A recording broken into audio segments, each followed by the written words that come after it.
There's a lot to be stressed out about in life. I mean, if you just stick your nose out the door, you will find something. If it isn't economy related, it's stress from things you have to do in the workplace. Maybe you get home, the kids got to go here, mom's got to go there, dad's got to do this. I mean, it is everywhere. And stress will kill. Quite common of stress to be confused with symptoms of other problems like, high blood pressure, obesity, diabetes, heart disease. But if you have things like a headache or muscle pain or fatigue or weight gain or other things like that, there's a very good chance you got stress in your life. And when you have stress in your life, it can be something that wreaks havoc on your heart. I know this because, we got a ticker that needs maintenance. Somebody else that knows about it is standing by right now. He is Dr. Christopher Davis, an interventional cardiologist. He's the CEO and founder of Manatee Cardiovascular Wellness Institute. This is in the Sarasota area of Florida. But I've been reading about him and his approach to managing stress so it doesn't drive you off the cliff, keep you up at night, and maybe cut your life a lot shorter than what it should be. Dr. Davis, how are you on this glorious Saturday? I am great. Thank you. Thanks for having me. I've always heard from my cardiologist and other doctors that I've seen for various other ailments that stress is a killer, that it creates inflammation in the body, and inflammation leads to a whole host of other things. Yet it's also been my experience, and again, this is all anecdotal, that the doctor will say to you, reduce stress. You got to reduce your stress. Okay, well, what do I do? Play cards? Go swimming? Take my dog for a walk? Oh, wait a minute, I got to get a dog first. I mean, saying to reduce stress is easy. Reducing it is the tricky part. Am I right here? You are absolutely right. I think you can use the same analogy as when we talk about heart disease, we talk about nutrition, right? And your doctor says, well, you need to lose some weight. You need to go on a diet and lose some weight. I think that is, we're left with, okay, well, now where do I go? Do I just go and read what's on Google and let that help me figure out how to lose weight? Same thing with stress. I think we all are plagued with all kinds of stressors in our life. I think we have to think about, when we talk about stress, first and foremost, it's identifying, well, what is stress? I mean, there are many, many different types of stress. I mean, we have emotional stress, we have physical stress, we have chemical stress from things like drugs and alcohol and caffeine and nicotine. But first is delineating where is that stress coming from. And honestly, at the end of the day, it's a combination of all of those things. And so as that stress bucket, I like to call it the stress bucket, as that stress bucket fills up with all those different types of stressors, certainly we know that some of the underlying root causes is the inflammation that stress causes. And what do we do about that? How do we deal with the stress? Well, probably the most profound way to deal with stressors is actually breathing exercises, many, many different types of breathing exercises and techniques out there that you could explore. There are exercises like Tai Chi and other kind of exercise programs that help with stress relief. But the other thing that's super important, though, is lifestyle changes like nutrition that I mentioned and getting exercise. Those are things that all reduce stress long term as well. So those are just a few of the things that you could do. I would encourage you, we could talk a long time about all the different types of breathing techniques. I think that would go far beyond the conversations that we could have today. But really looking into breath work, I think is something that would be really helpful. Sure, but as you well know, a lot of the people in your profession don't take that holistic approach. If, for example, you have stress in your life, well, go take a walk or take up a hobby. And if it affects you from a physical standpoint, let's say it leads to some sort of cardiovascular event, they'll give you a pill. Here's a pill. This will lower your blood pressure. Hey, here's a pill. This will slow your heart rate down. Well, here's a pill. This will keep you from getting a stroke.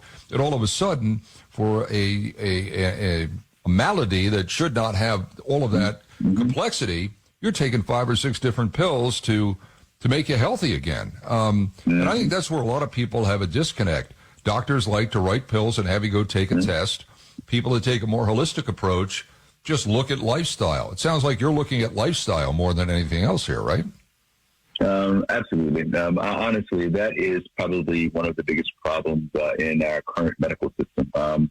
One, we really have a sick care approach. We have a disease care approach as opposed to truly a health and preventative care approach to all of our patients. One of the reasons I've kind of changed my approach to medicine and how my practice works is I started to realize that we weren't addressing the underlying root causes. I used to use the analogy of taking your car to the shop when the check engine light comes on.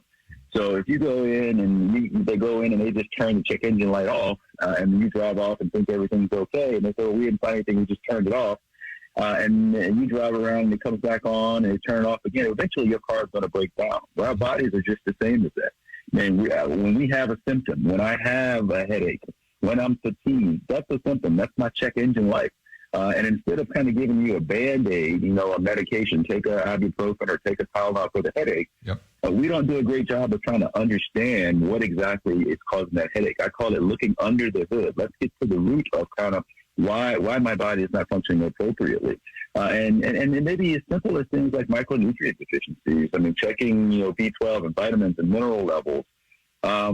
If we could get back to a sense of addressing patients or clients from a wellness perspective and not waiting until they are sick and having a Band-Aid approach, I think our healthcare system would be in a much better situation. And some of the healthcare costs that we're experiencing, I don't think we've seen nearly as much as we're seeing as far as the price of healthcare and insurance and stuff like that. Yeah, well, that's the key. I mean, the healthcare the insurance industry, the insurance aspect of this likes the idea of, there's a pill. Okay, well, we get so much back from this prescription. Oh, well, there's a doctor that's going to give somebody a stress test, quote unquote stress test. Oh, we get some money back from that. And all of a sudden, if somebody does something outside of the norm, the insurance company says, well, wait a minute, what's this? This doesn't fit. This doesn't fit the narrative here. I'm just wondering your approach. How much resistance have you found from the insurance companies? Well, quite a bit of resistance from insurance companies. Like I said, my practice is much different. I don't really have to deal with that now because a lot of physicians are moving to practices where they don't take insurance anymore. I'm a cash pay practice, I'm a concierge physician, and I moved into that model for the very reason you're speaking about right now. When insurance companies start to dictate how you practice medicine and what you need to do for your patients, me, after going through 18 years of training and the insurance is dictating what happens with the patient, that's a problem. And so there are things that the insurance companies won't cover that absolutely need to be done, and there are things that they do cover that absolutely don't need to be done. And that is really a major problem. The amount of wasted money in our healthcare system because of procedures that don't need to be done is astronomical. I could go on about that for quite some time just based on my career. But instead of paying for the things that make a meaningful difference, it's a fee-for-service driven system. And until we change our model, how are physicians reimbursed? They're reimbursed on the number of patients they see, the number of procedures they do. And until that system is changed, I mean, we're going to be in the same situation.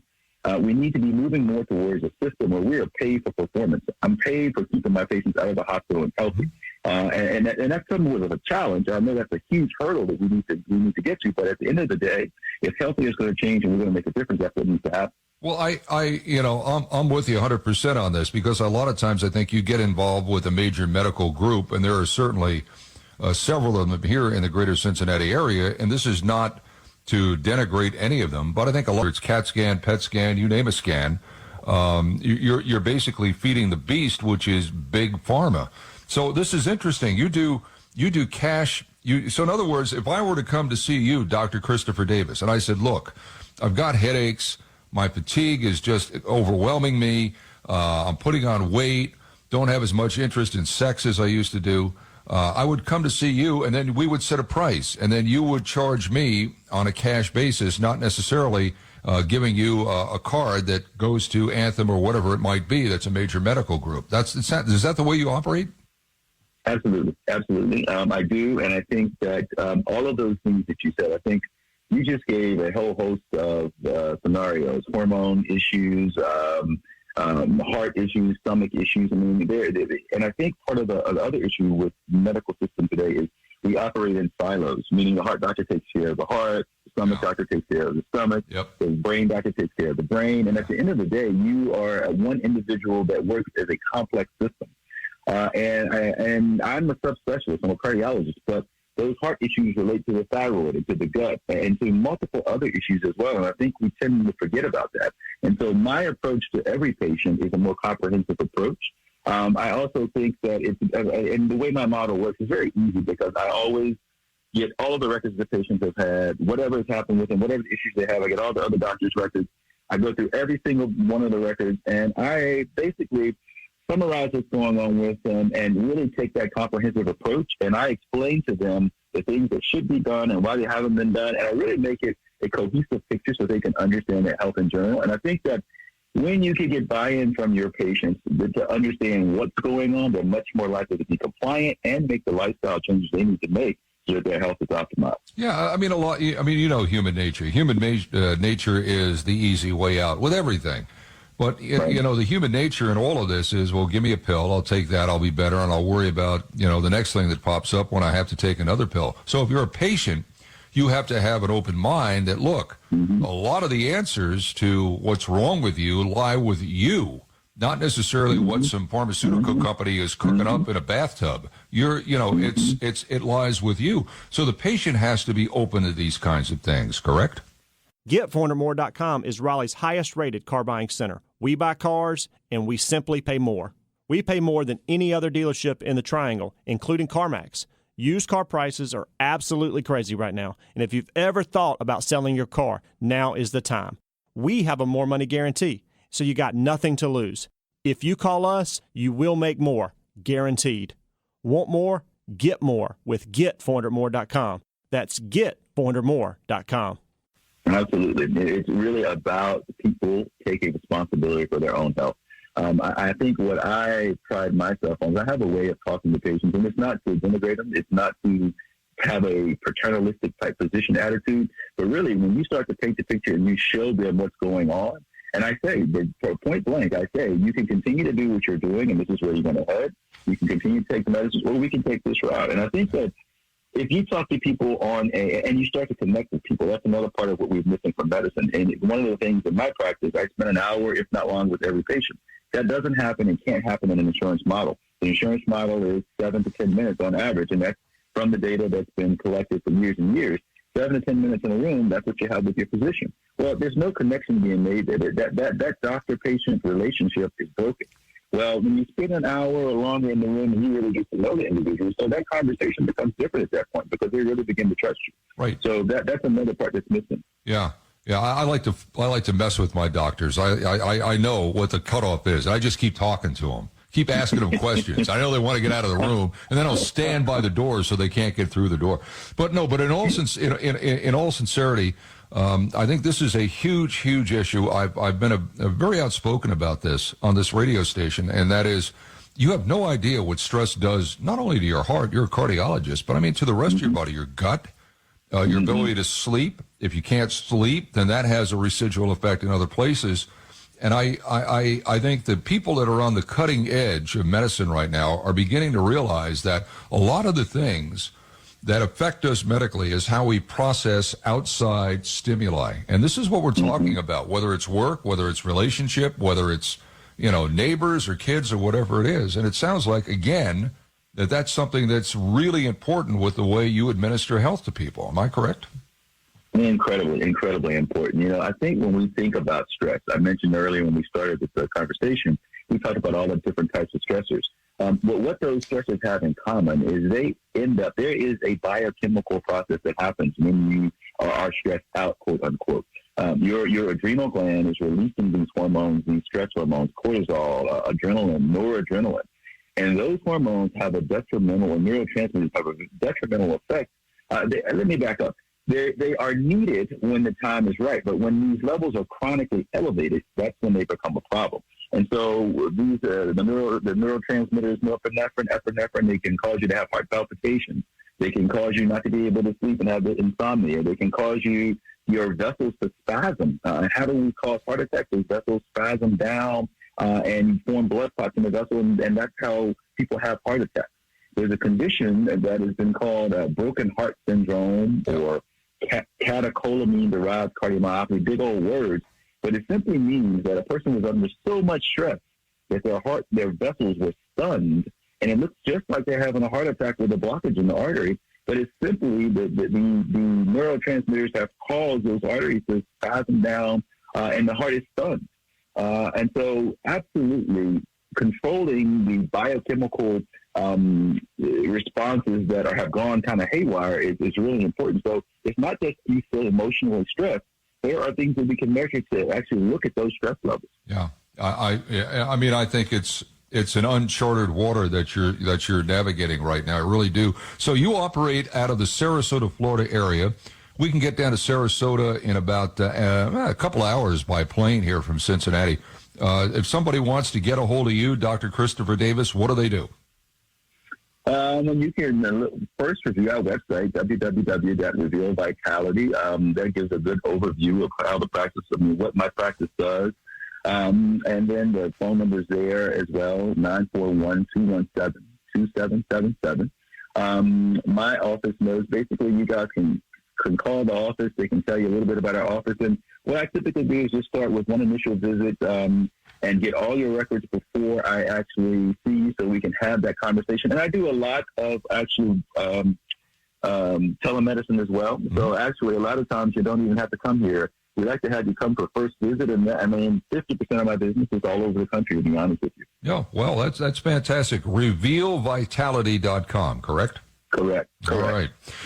This is really interesting stuff, cutting-edge stuff. Dr. Christopher Davis, thank you for your time. We appreciate it. Stay well. We need to hear this, so stay well. We need to hear your voice. Thank you. My pleasure. Thank you. And, who doesn't want to manage stress?